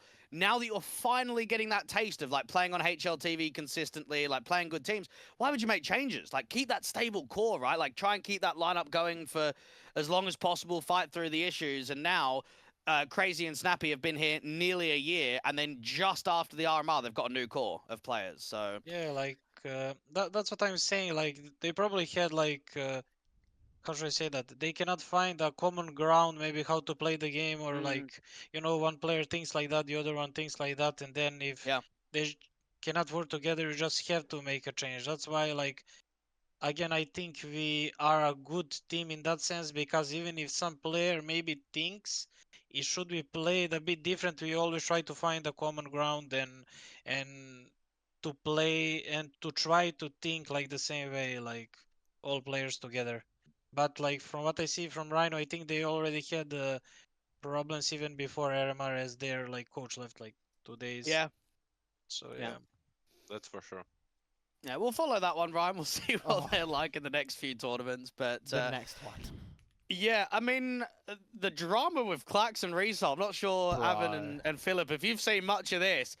But I was like, because I was streaming one of the days of the RMR qualies, and I was trying to like explain the situation, and even I was getting it wrong. Like, it's so confusing that there's a deal in place to trade Result and Clax, and then it doesn't happen, and then apparently an academy player is coming, but then the deal gets done. Like, I don't know. I feel like both Nine Pandas and Aurora have just kind of come out on the back foot of this. I didn't think Aurora needed changes, but with how Resalt's interview went down, it looked like he wanted to get out of Aurora like there was no tomorrow. I don't know. I think I read somewhere that actually the players got angry at him after they need a swap or something like that, or he get angry with them. I'm not sure about that. I didn't Like follow up people the were story. writing that they were like trolling on practice or something like that, and then Oh yeah. result. I don't remember the story correctly, but something was crazy going there. Yeah, it was about him like trolling in Prac, right? And Yeah, then yeah. someone like blew up at him on Twitter about it, and yeah, no, I do remember seeing that. Even then, though, Josh, like this whole fiasco of like plus minus plus, it's like I don't know. you just surely the thing I don't get is like, oh, so we've done this trade and then we've gone back on it in like somehow this trade is now voided. Like surely if you're, you know, fucking top dog of Aurora or top dog of Nine Pandas and you're the man that's, you know, sat with a bank account in his hand and, you know, like paying everyone's check, surely you just fucking wait until you 100% know that this deal is done or not done before making the press release. And then Aura come out and tweet, oh, like fucking, you know, tail between their legs being like, oh, actually, we're sorry. We you know, it doesn't actually exist anymore and, you know, fuck off, basically. Like, pretend it didn't exist. It's like, what, man? Come on. Like, I don't know. It's really messy. Just to give you an idea, the HLTV did an interview with ReTr00 and the caption, like the headline is, I've moved to Nine Pandas to fuck even harder than I do now, which obviously caught a lot of people as like funnies on Twitter. But the very first line in this interview, this is like ReTr00 interview with HLTV, goes, first of all, thank God the deal came through. I'm like, bro, what's happening? Like, how is that the first sentence that you've said in this interview? I don't know, maybe it's just a bit of laughter for everyone involved. Maybe we are going to look back at this one and say what a funny time that was. Like, I remember when they even had to tweet and they were like, I think it was Aurora, and they were like, this is not a PR stunt. Like, this is genuinely what's happened. It's like, man, you put this in like a cartoon show and people would find it funny, but they're so edgy on Twitter as well. And I think they were saying that like ReTr00's like a rat or something. I'm like, bro, the player is like on your team for the last handful of months, and the Twitter guy is just getting so. Anyway, we can move past that one. That was just a bit of a laugh. The Monty one. What do you guys think about that one? So Sticko got benched on Monty for Kai to come in, who used to play with at least Hades on 9 and the coaching staff. They were there at 9 as well. I didn't realize, but only found out when this move happened, that Demka also speaks Polish. So even though it's 4 Poles and a Ukrainian, it is a Polish full-speaking roster. So what do you think about the change? I actually like the change. Yeah, me too. Yeah, I like the K guy. I was like surprised when he didn't move to NSET the first transfer they did. Same. The Yeah, one that because got I left think he's a behind. really good player, to be honest. And I didn't know that, like, information that Demku can speak Polish. I think that's gonna help them even more, to be honest. Yeah, well, speaking in English. Well, that was the thing. When I first saw it, I was like, surely Demka gets kicked too. Like, there's no way they're gonna keep, like, similar to Ents, right? Like one Danish in-game leader and 4 Poles. But then when the info came out that he speaks full Polish, then I think it's an exciting move. I think the thing is with Monty is they had just so much success, right, with SDY and Waro and Boris, that a lot of people still kind of hold them to that degree. And I know it's like a brand new team, kind of, because all of those players are gone now, but I think expectations still are quite high that they should be like kind of tier 1.5, where it's like you're top end of tier 2, and then maybe you get the odd LAN here or there, you know, the odd crack at like an IEM every few events. So yeah, we'll watch out for them. Do you have any thoughts about them, Ryan? Like, the 9 squad did really well for like a good portion of time, but then towards the end after that major circuit, they didn't really do a lot. So, like, first and foremost, I feel bad for Stiko, because I feel like he's the man that's just been like fucked this entire time in the last like season of CS. Like, you look at his team history and you got to feel for him, because obviously he was at Apex, and then after playing at Apex he got dropped, and then he was asked to come back knowing that it was only going to be temporary, right? Yeah, that's right. So yeah. he played in like 6 months at Apex knowing that whenever his contract expires it's goodbye and you're not coming back. And then obviously he gets moved to Monty in May, and then he's benched in August, and it's like, well, you know, for him, it's like I've always publicly said this. I think Stiko is one of my favorite players in CS. I think, you know, he's a fantastic person, and he's very good at the game outside of that as well. And for me, like, you can't help but feel bad. As for the team, I think it just makes logical sense at this point, right? It does. Like, you've got some really, really good players. You mentioned, obviously, Demka speaking Polish kind of solves all of the head scratchers that we had. You have Hades, who is a phenomenal player, and in his prime at 9 was absolutely bashing people. Krasnal as well, another one of those individuals that has like flown through everyone's rankings and radars. Like AGO, Los Cogutos, like he was he was farming. Obviously, Dika as well. I think for He looks me, back as yeah, well. Like him on ends was shit. Like I, towards the end of ends, he was playing really I think poorly. I think for me, one of 2 points that I want to make is you have really good experience in this team and some really young heavy hitters. It's like this awesome blend that everyone's talking about now. We're bringing in newer talent. The only thing, and my second point that I wanted to make is obviously us saying that Demka speaks Polish. Lambert's still their coach, and I don't know if Lambert speaks Polish. And if he does, then I don't No, have no, any. not at 9. No, because he's at 9, isn't he? He's Monty. Yeah, Monty, yeah. They got Lambert. I thought Lambert was at OG. No. No, no, no. Well, it says he's listed as coach right now. No, it says LMBT for Monty. Where are you looking, Ryan? Hold on. Oh yeah. What the fuck? Okay, it showed the wrong. Okay. All right. If LMBT speaks Polish, then I take it, right? No, no, Yeah. he's. Oh, well, he's No, no, no. Ukrainian as well, so he might do. Oh, actually, yeah. Well, I'm not okay. sure. Point still stands, Josh. At the end of the 50-50, day, yeah, he might be. if he does, then fair play. If he doesn't, then fucking that's unlucky for him. And you know, like the whole change of making it Polish is going to be pretty null and void when you call for a tactical timeout. I don't know. But anyway, yeah, I'm a fan. I just feel bad for Stiko and all of this. Yeah, that's definitely big, like motivation. What's the word I'm looking for the Stiko? I mean, he's like the older player, right? Mm. And just that's a big hit for his motivation to continue to play the game. Probably he's Yeah, gonna probably be up motivated there. after some time, but yeah, it's unlucky for him. He's a good player, to be honest.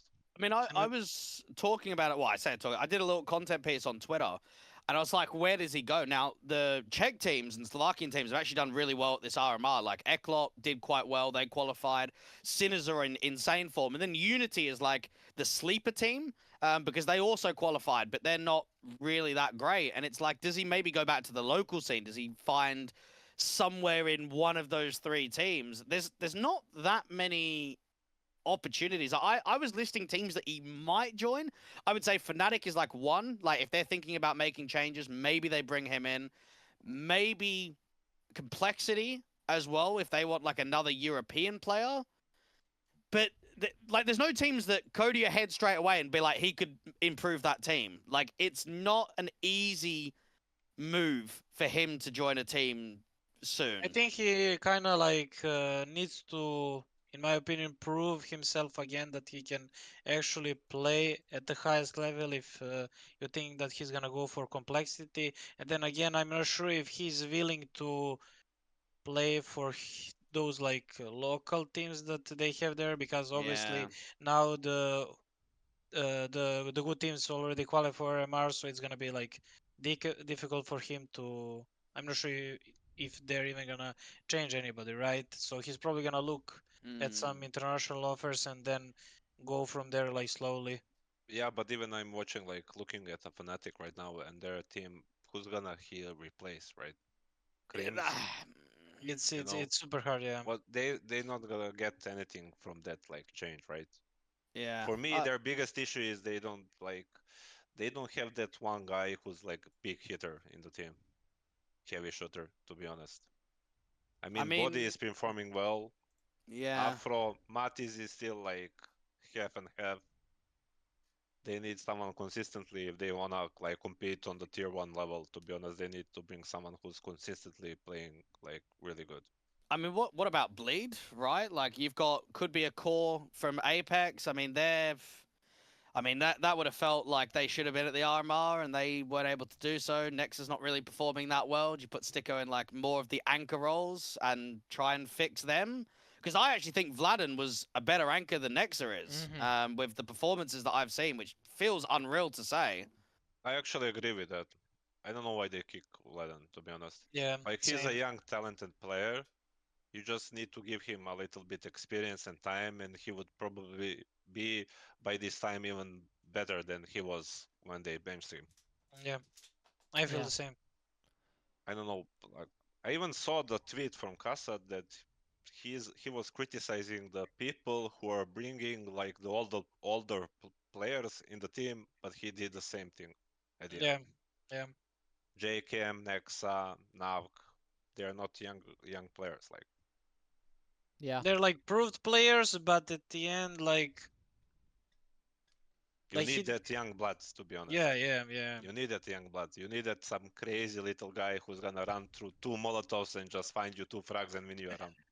Yeah, I don't know if you saw it on Twitter. I think it was today, Ryan, but there was a Compass game that Bleed were playing, and it looks like Isk is staying I at did see Cyphers that, in, yeah. in the background. Don't even, And man. Kassan basically goes, "Oh, that's great for a coach to see that his fucking mates just like sitting behind him in the officials." So, yeah, no, it was just a bit of laughter there. I want to talk about obviously with the RMR, the whole Paravision Oh, bro, I knew we were going to situation, talk about this. because I would say Bleed, Koi, and Monty were all under the assumption that they were playing decider games, that they had more officials to play. And I was meant to cast Monty in Compass, and basically they moved their game to the day after because of this like whole tiebreaker situation. And then fucking bracket just disappears, and I'm yet to cast fucking Monty. Like, it just, yeah. Where do we start with this one, Ryan? So I guess just as a bit of context for everyone, what we're talking about is this most recent bit of news that Paravision's RMR disqualification overturned after appeal. That's not confirmed just yet. The double asterisk, I think, is sort of relating to the update. Apparently, we're waiting on an E6 verdict, which, 24 hours for E6, fucking 2027. 2 years. But anyway, Yeah. that's where we're currently at. I guess just to go a little bit back to front, Josh, on this whole situation, and that is that Paravision were disqualified because in one of their videos that they posted on social media, it was that Finn, I think it is, Finn, right? yeah. Finn Yeah. is in the room with them. Obviously, as you can see here, I think HLTV worded it perfectly. Now deleted footage, the team was surrounded by multiple staff members, including their coach, Finn. Not only is it against Valve's major rules to have staff present in the room for online matches in the major cycle, but Finn is also banned from participating in Valve majors entirely. He's banned by Valve. Well, at least that's what it was said, which is why we had this second bracket come in, because we thought Paravision were going to be disqualified. Now they're saying, well, actually, ESIC denied that they directly reduced Finn's ban, but that an independent appeal panel, which is independent of ESIC, so something that isn't ESIC, that kind of works the same as ESIC, but isn't, just, It's just me and you, wasn't it? Weren't we doing that on the weekend? has recently both accepted and made a decision with respect to a significantly out-of-time appeal by Finn and communicated the same to Valve. The decision is expected to be published on ESIC's website within 24 hours. Basically meaning by 2:15 in the morning, I think that is, on Thursday, we're going to know if there is a decider bracket, and we're going to know if Finn was allowed to be in the room, because I think another team did this, have a look right? at the update there for Narot, just underneath. He's the coach Oh, yes. of the assistant coach of Monty. And he said, it is in Polish, I did have a quick look at this. To tell you the truth, 21:12, there was a post on HLTV, and on 21:30, the admin wrote on Discord that there is no qualifier. So the players that were told that maybe, just maybe, they have to play a last chance are now being told that the bracket is gone, but we also actually don't know what's happening with this guy. Either way, I don't, there was no publication of this, and I guess for me as a whole, Josh, I'm on the fence that if you're banned by Valve, you can fuck right off and you don't interfere. And the fact that obviously all of this is going down, clearly there is some leg to stand on. Also, I think for me, this just puts the icing on this fucking 10-layered cake how shite ESIC are at their jobs. The fact that apparently there's an independent panel outside of ESIC that have dealt with this. Like, what that even means, like, at this Yeah, point, it's like, just exactly. It's crazy. Fucking Finn might even own the independent panel for all I know. Like, if I don't know, because if I make a panel and I'm like, do you know what, fucking, you're banned, and then I don't know, It's like, how does crazy. that work? Like, if you're Valve banned, you're Valve banned, and if Valve haven't released that saying that it's been overturned, then it hasn't been overturned. I don't know how this is like. I feel like this is a very binary answer. It's like 1 or 0. Either you're banned or you're not, and somehow ESIC and this independent panel of fucking hooligans are making a meal of this situation even more than it needs to be. The only people I feel for are the players, to be honest, because I think for Parivision, right, this was extremely close to being that 9 Pandas situation where they qualified to the major and then it just gets taken away from them. They're not able to get their visas, they're not there, they get no stickers. I mean, that would be heartbreaking, right? And I think for Parivision, whether the ruling, what they knew, whatever, it doesn't matter. At the end of the day, they qualified to the RMR, and then they just get told, no, you're disqualified, you're done. So I feel for them in that moment. And then also for Bleed, Koi, and Monty, like, you've just had your hearts broken to be getting 2 and 3 at the qualies. You then get told, oh, mate, there's a second chance. Everyone's so excited, like, we've got a final chance. And then it just disappears again. So the only people I feel for in these situations is Parivision, the players, and then the players and all the organization from Monty, Koi, and Bleed. Maybe I'm good. Sorry. Maybe I sound like a bit of a knob here, Josh. Okay, a bit insensitive, but I'm just going to fire from the hip here and say, go for it. I can't feel bad for the Parivision players. Okay. Because I agree with you. Obviously, having that chance taken away is going to be brutal. But I'm under the fair assessment that if the coach doesn't remove himself from the room, I feel like, you know, in any capacity in any team, this is something that Valve have been so strict on and have been so sort of repetitive in enforcing in terms of you are not allowed a coach in the room. Coaches are not allowed to talk unless if it's in a tactical timeout. You know, we've really crunched down on the rules that we've had and the freedom that they've had. I don't want to say it's hard to, because obviously in every other online event you're going to be sat with a coach with you. But for me at least, if you're playing in an event of this magnitude, you've got to make sure you follow the rules to the letter. And if you don't, especially when your coach is on such fine lines with ESIC and Valve and things like that themselves, I think that as a team you should be taking extra precaution and, you know, not fucking up your chances like this. I can feel bad for the players, don't get me wrong, because as you say, it's a chance taken away that clearly they deserved because they qualified. But at the same time, I can't help but think, you know, this is you can't say that it's not their fault at all, because at the end of the day, you know, like it's up to someone to make sure that's not the case. I think even though the TOs should have communicated better with the other teams about the decision. I even read the tweet from Kasad. I think they learned about the decision from the HLTV post.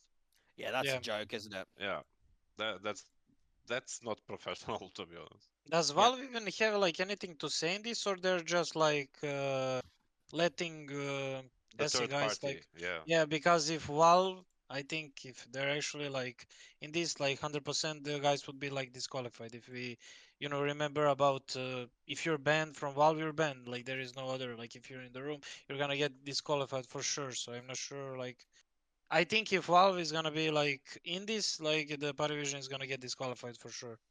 Yeah, I don't even know if Valve has a guy who like talks with the TOs and the assets or whatever to like about the decisions. To be honest, I think it's similar to.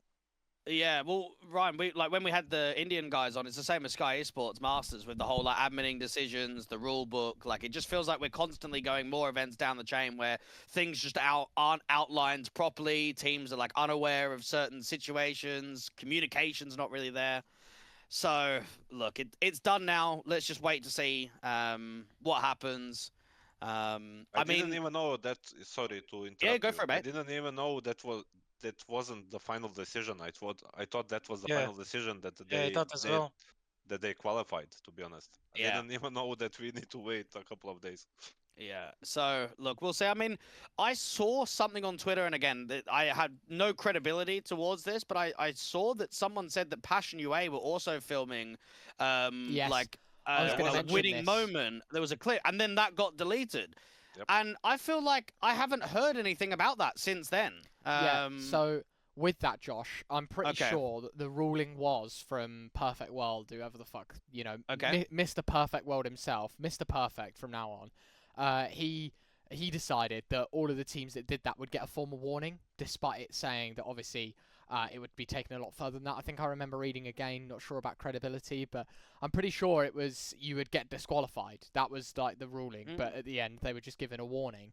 And obviously originally Paravision were given the warning for it, and then upon further inspection, probably some hooligan on Twitter saying, "Yo, look, it's that guy there, the guy that's banned."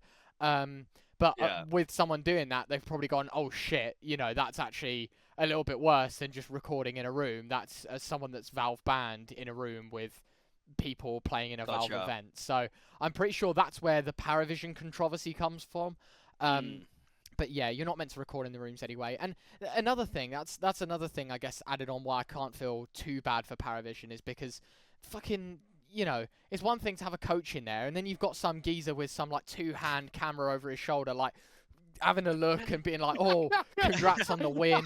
And then I'm not sure if you watched this. I don't know if it was Passion UA or Paravision, but it felt Okay. like someone fucking opened the TARDIS door and people just kept walking through. It was like 9, 10 people in the room. I was like, "Yeah, nice, man." It's like, fucking hell, man. How big's the house? Like, I don't know. If they don't qualify, that guy is fired. Yeah, 100%. Oh, he's got back. It's 100%. gonna be a rough day for that guy. 100%.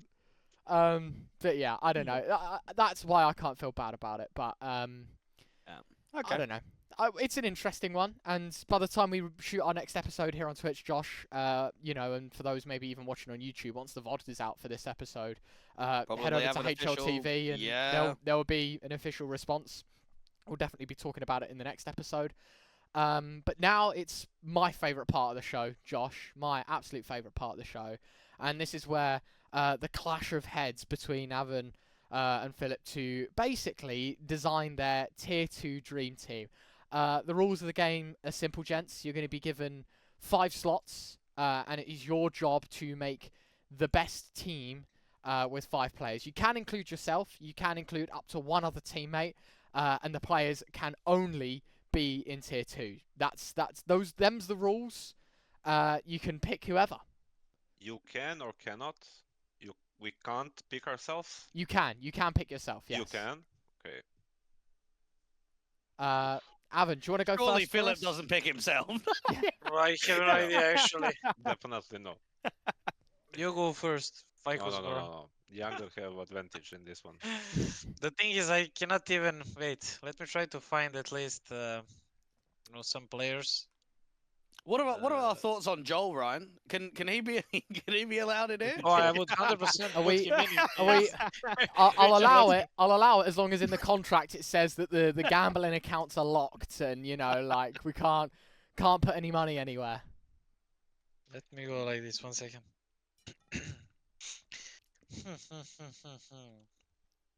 So for IGL, I will put Nemanja. Oh, of Okay. course, the goat. He's So doing really well on that position. I guess the only thing maybe that he would have issue is a little bit because of the English, but obviously when you play the game and you can learn super Yeah. fast, I feel like. And it's not like he doesn't speak English at all. He still understands everything super well. fair enough. Sorry, I forgot to add as well. It's like back and forth, and you can't pick the same person as each other. So aVN will go first and pick one person. Philip, Sorry, you're, Philip, you can't have him. Yeah. Yeah. Philip, you're then going to pick one person, and in this case, it can't be Nemanja. And then it goes back to aVN, and then you go back and forth until you both have 5. Okay. So I would pick maybe MPL from Bait. Okay. Do you know what? He's playing very well. I've seen some good games for him. I mean, he's a really like good player. He didn't like found himself on the tier 1 when he was put in Navi. I think that was a big bite for him at that time, but he definitely showed that he has a potential to play on tier 1 level. To be honest, he's a good player in my opinion. Yeah, I don't want to intrude here with the thoughts, but I look at a lot of the Mouse NXT players, Ryan, and think a few of them are getting close to being like tier 1 ready. Like there are some good players on that academy squad. aVN, who are you selecting next as your tier 2 dream team? I can just make Z10, but let me see. You're not going to put yourself on this lineup? No, actually, no. No. Okay. He's going to sit by the wayside and just pay the salaries. Yeah, something like that. Okay, I'm actually gonna bring in. I'm gonna bring in Op, and it's gonna be. Wait, I lost him. Oh, Maka from 3D Max. Can I put him? Yeah. I'll allow we're it. happy Yeah, with that. 100%. I think he's. But what about with the IGL in Clash here? We got 2 IGLs at the moment. Wait, is Maka IGL? Yeah, he's IGL off. Oh, I did. But I think he. He can listen to Namana. He can shut Yeah, up. I think Yeah. he can listen. Yeah, know your place. Stick to the AWP, mate. Stick to the AWP. Let the mana do the calling. You just focus on the big green. Yeah, like I feel about Maka that was looking at him for a long time.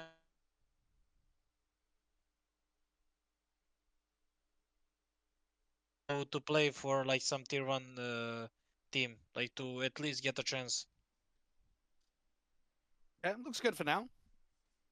To add to the NPL dream team. Wait, give me a second. They're probably thinking about Yeah, I was going to this say as there's well. some research going into this. I like it. You know, we're not just firing from the hip. We're The mouse NXT guy, Shirach. Sarah, Wow, he is good, man. that He is a is great good. pick. That is a great pick. Like he's a young, talented new player. He's probably also gonna get his chance in tier 1 in the future. But Yeah, I for sure think Sierra and PR are like tier 1 ready now. I think Burmy and Nia too, they need a bit more time. But I think Sierra and PR are like ready for that jump. So it just comes down to how long until that opportunity actually comes. aVN. Flamus. I'm gonna put Flamus there. yeah. I mean, that was a big change for him as well, to go from Gamer Legion to, or from Nemega, I should say, to Gamer Legion. Yeah. When we played against Nemiga, when he was playing there, we could really feel that guy on the map. Okay, I would put Madden. Who? Madden. What, Madden. Madden that's on? But Madden is- Nah, you can't have Madden, bro. He's trolling me. Madden is my good friend, so he's probably trolling me. I'm just kidding. From tier 2, oof. I don't know who's like really good in-game leader. Who's the bait in-game leader? It's not NPL, right? I didn't choose the in-game leader, right? No, he. I'm not sure who IGL's bait, actually. Do you want me to have a look? Maybe Actually, do you wanna Captain have a look, Kurka. Josh? Yeah, I don't know. Wait, give me a second. I think Wikipedia has it as NPL, but I'm not sure if that's actually true. Yeah, it has no one. It has no one listed as the IGL, so yeah, I don't know. I just wanted to know if I didn't pick like the IGL. I don't know, for op I would pick Brute. Brew Monster, okay. Yeah, I would yeah. pick Brute. What do I need to put on my? Show me my team, please. Okay, Flamus, Nemanja Maka. I need like what is Flamus' role again? Is he like He's more like a like star a player. star player? Okay, Yeah. so I need like a lurk player.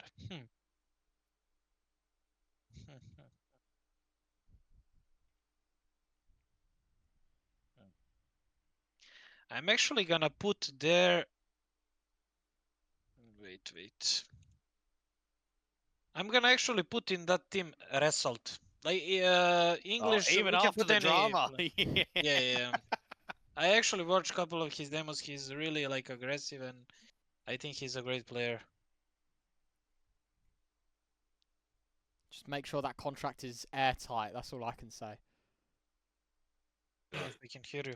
Oh, there yeah, we go. I think we're Can you back. hear me? Good on Discord. I think yeah, internet it's is just- dying. I don't remember sure. Yeah, it might be mine in all Yeah. honesty. I was gonna say make sure the contract is airtight. That's all that matters. For me, actually, who was the good? Wait, how do we consider Sav? Is there a tier 2, right? I don't know if I should would we still consider them say tier 1? Saw is tier 2. Yeah, I at was the gonna say moment. Yeah. the way I like to look at it is if you like you should ask, are they tier 1? And if you're not instantly saying yes or at least considering it, it's fine to pick. I'd say I Saw would is a say tier 2 Saw. team Like they probably can move into a tier 1 level over the next few months, but I think right now where at they this are, moment. Yeah. yeah, I think they're still tier 2. I think I would put FJerks on the team then. I think he's shown he's like extremely good player, especially on this last like the LAN in Clone. Now I need like a support player.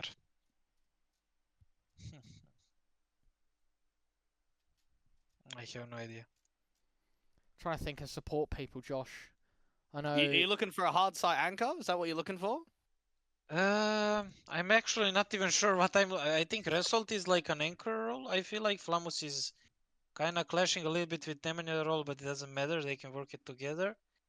And now I need like the guy who's gonna throw nades for them. I'm actually gonna pick. I think he's playing that role. I'm not sure. I'm gonna put glowing there. He's a bit older actually, but I think He's on he's 9 playing that pandas, role. isn't he? Yeah, 9 pandas, glowing. So I See- need someone more passive, someone supportive. Maybe Vladan. Yeah, I would put Vladan. Yeah, get him in there. At least he's on a team. Yeah. No. There you go. Josh, opinions? Hmm. I actually think this is quite close. Yeah. Yeah, the only issue with mine is like the IGL. Who would be the IGL? That's the only issue with mine. I would Maybe think. NPL or Vladan. I don't even know whose language barrier do you think is better with both of these teams? Because I don't Honestly, know. I don't think the Russian guys in this team speak a drop of English, and I'm probably under the impression that I know Sira speaks good English. NPL probably doesn't speak that good English, right? Yeah, I'm not sure. I think Yeah. you jerks have been playing in Portuguese teams Portuguese, since yeah. he's been out the womb. I mean, Vladan's English is obviously going to be good, but it's tricky. It will be tricky. Both teams, maybe you're just going to have to come up with like a new language, or everyone has to just forced into like English school for a bit, and then come out on the other side. I with the think there'll be a grass bit is more greener. chemistry with the 3 Russian players. I think Yeah. having the core of Flamus, ReTr00 and Glow, they're gonna have fun outside of the server, aren't they? They're gonna be chilling. They're gonna be enjoying the movie nights. Yeah, I think I'm gonna back the Namana team here. That's what I'm thinking.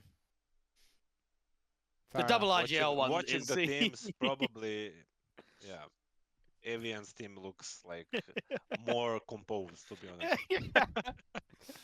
My team looks like, okay, let's run and gun, boys. Let's gun them down. All right. That's about it for today, Josh, isn't it? Yeah. Got through a lot, surprisingly enough, Mm. in that time. So thank you very much, aVN, fajkus, for joining us and Thank you being for here. inviting us. Thank you, guys. It's been a pleasure. I'll be watching them tomorrow. I'll be Yeah, casting the game I was against gonna say, IGB. I'll be fucking- nice and critical after this session. Can't wait Of course, as always. to bring out the scroll of matches in the past 3 months that I'm gonna have to go through eventually.